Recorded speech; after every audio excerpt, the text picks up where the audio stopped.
Hi, I'm Lauren. Welcome to my home and my channel. I wanted to talk about budgeting a little bit today. I had a commenter ask me about my weekly budget, and I'm going to read the comment now. Hi there. What is your approach to using your money on a weekly basis? Do you budget or have a system? This year, I started to be really discerning with what comes into my life and have been selling a bunch of stuff. I created an Excel overview of my income, fixed expenses, and how I allocate money into different, quote, pots like savings, investing, groceries, and fun. It gives me a real sense of calm. Even though I'm not there yet in terms of full independence, I'm actively working towards it, and I now feel it feels achievable. Taking ownership of my own direction. Would love to hear/see more about how you do this on a practical level. Green heart. I love this comment and I did respond, and I'll talk more about budgeting in this video and a little bit about how it looked prior to and mostly after my separation and divorce. If you know, you know. It was an up and down time for a while. I actually officially got divorced last summer, but it was a long time in the making prior to. We had a lot of untangling to do with our business and our properties, taxes, etc., etc., etc. I definitely am into slow living now. I wake up very peaceful. My finances are extremely simplified and minimized, and yeah. So I hope you enjoy this video. I hope you enjoy this type of content. If you'd like to like and subscribe for more, I would really love that. I'm so excited to be here, and I just appreciate any interest, and thank you again. Mahalo.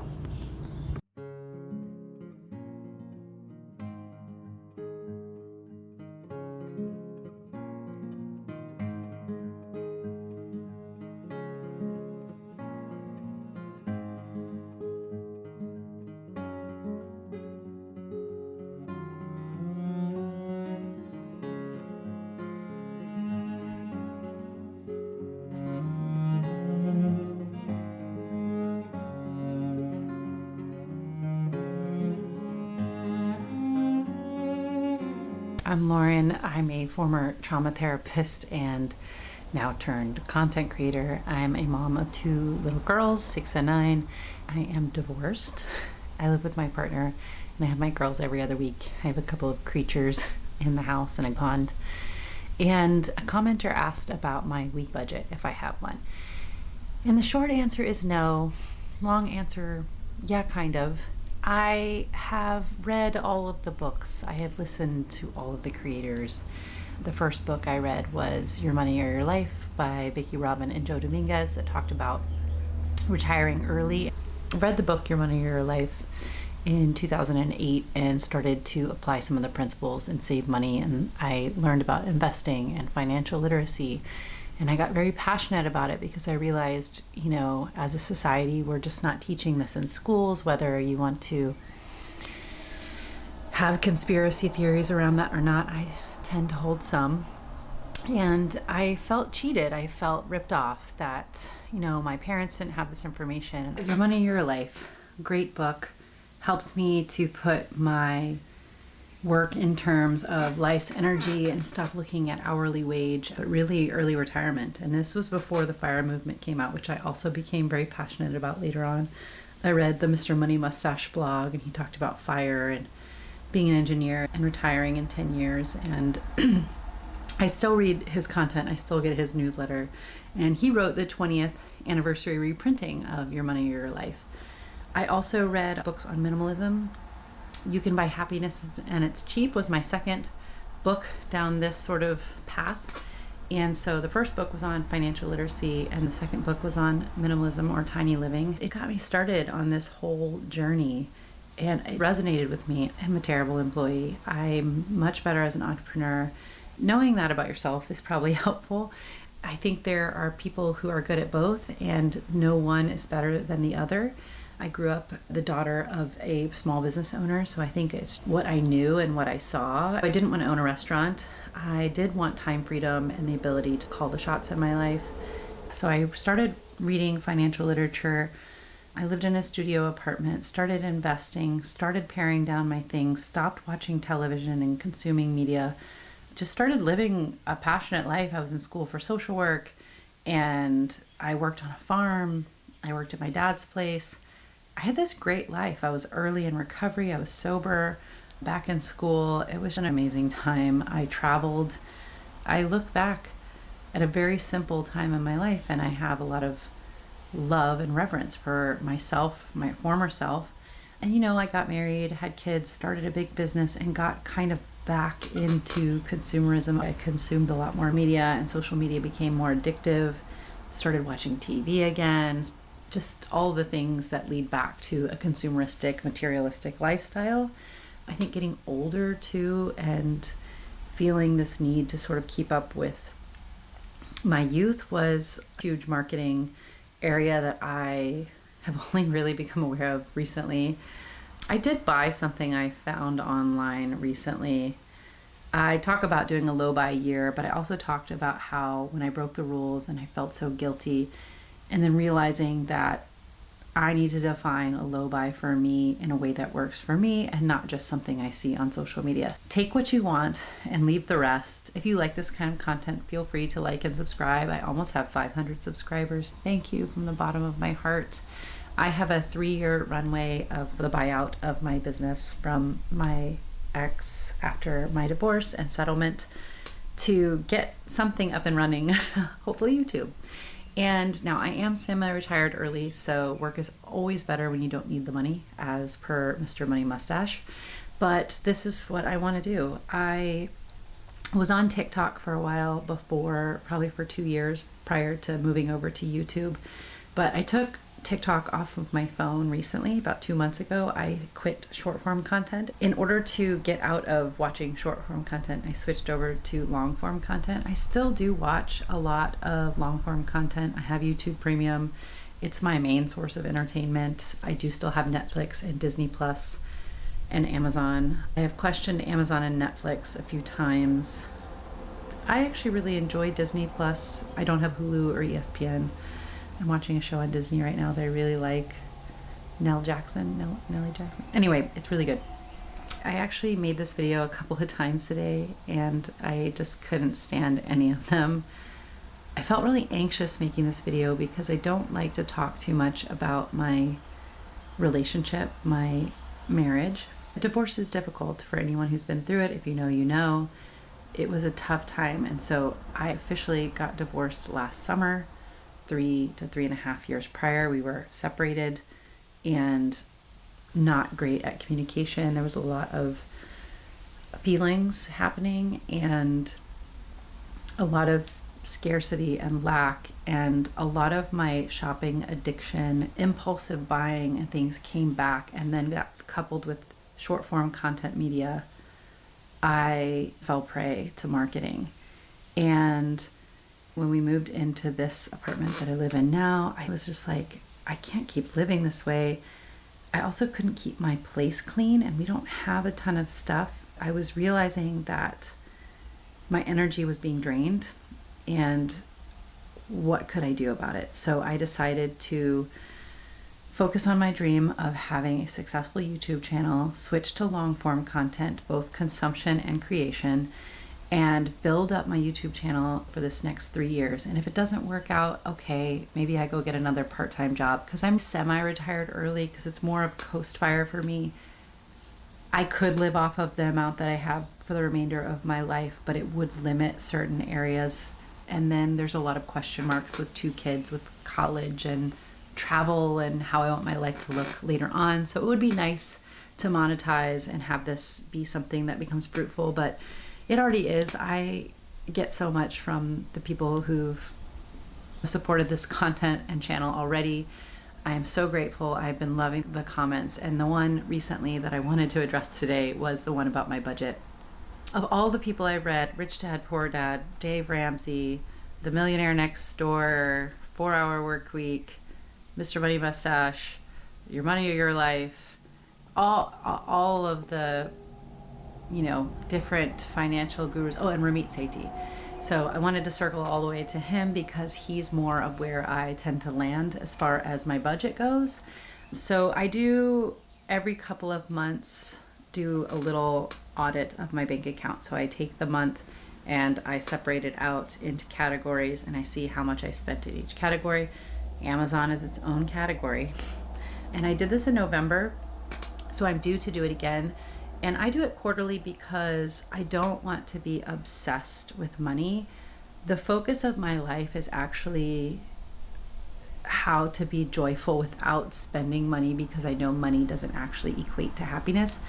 However, security feels really good, and that this person was starting or somewhere in the middle of their FI journey and starting to take a hold of their finances and getting rid of their clutter, and that they started to feel more secure.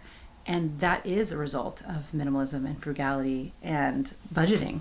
So I will say I've made so many mistakes. I made videos about having to get credit cards to pay for my renovation of my fourplex in Florida and almost tanking my credit. It was temporary. I was able to pay them off after I refinanced, but there was a catch-22 in the divorce where it had to be done when I switched insurance. That's a whole video in itself.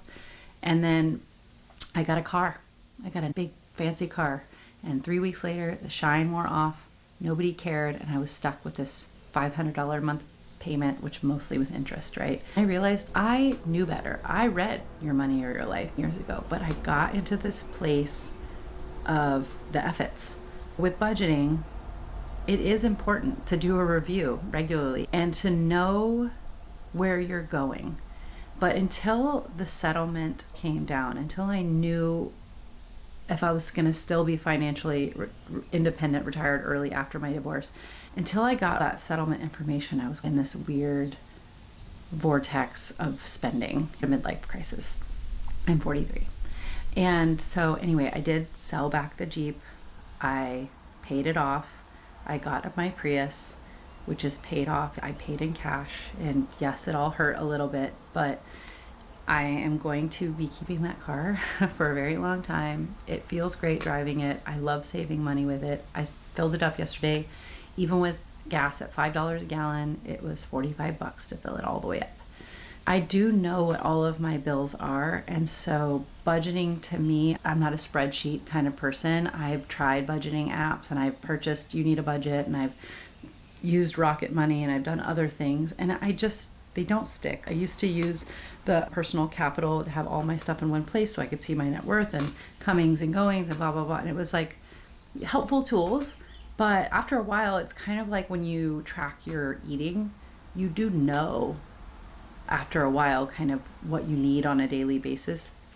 I have also whittled down my bills to where I know what all of them are. I basically know what's coming out every month for my fourplex, for my rental here, for my life in Hawaii, and my property in Florida. And the kids, there's always some question marks there, camp, school events, things like that. I have an emergency fund, and I set aside a miscellaneous category. I think the biggest budgeting item I need to know is how much am I investing every month? What percentage of my income? I'm currently only at about 10%.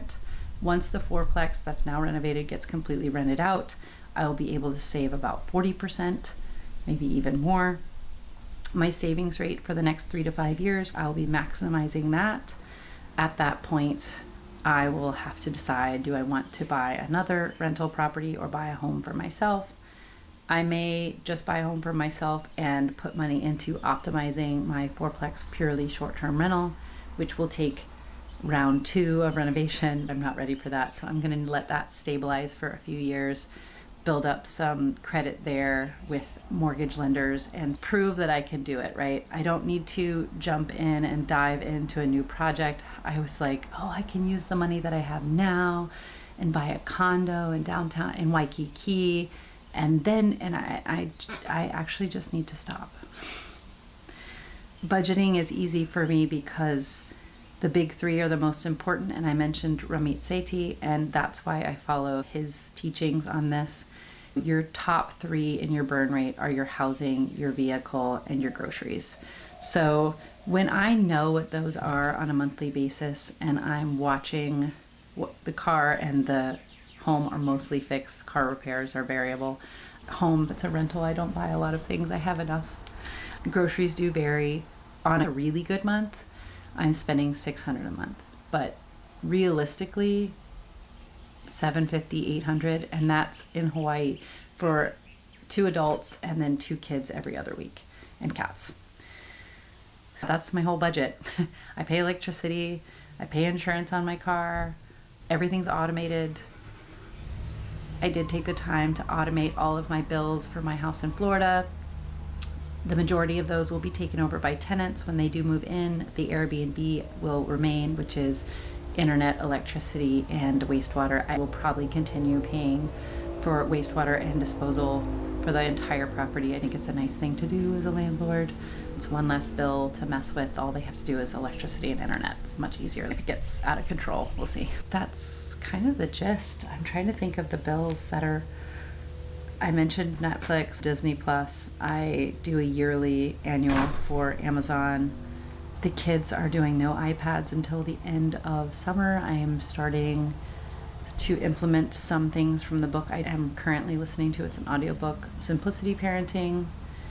Once the settlement came in and I knew that I would still be semi-retired early,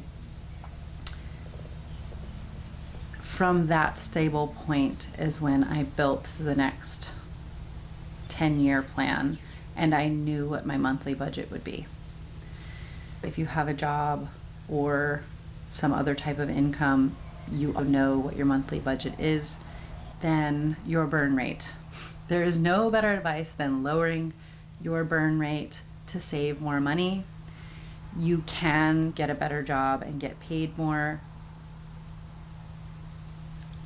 I think as a minimalist and as someone who is a former shopaholic, I really look at why I'm purchasing new clothes, a new car, a nicer house, because I want to be perceived in a certain way. So I'm placing other people's perceptions of me above my own joy, happiness, and freedom, financial freedom. And almost 100% of the time when I'm buying something, it's not for me. It's about how I'm being perceived. There was like some feelings around buying the Prius that were negative because of what would people think. I pay for skin treatments. I had a tummy tuck after my second child. There's all kinds of things we do to be valued in the eyes of others. And I'm not disparaging any of them. Some of them are like half and half. Half for me and half for the other person. Like a comfortable, good working car, that's security for me. But one that's $100,000, is that for me at that point? Maybe. It could be. Things have never made me a whole lot happier if they work well. Bigger things. I hope you take contemplation out of this video. I had considered moving to try to get a cheaper place. I would be able to save an extra $500 a month.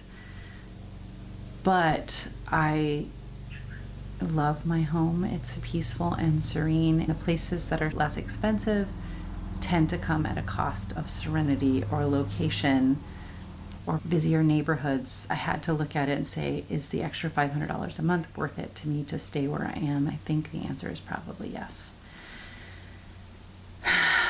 I'm justifying it because I have the Prius and I save so much on gas a month now versus my Jeep. Burn rate is important, but your happiness and your joy is also important.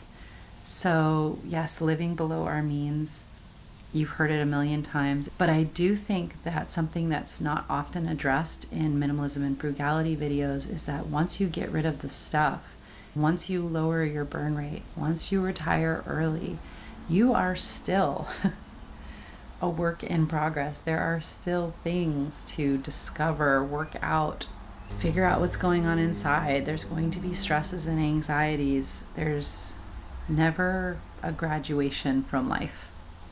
And thank goodness, because, more to be revealed.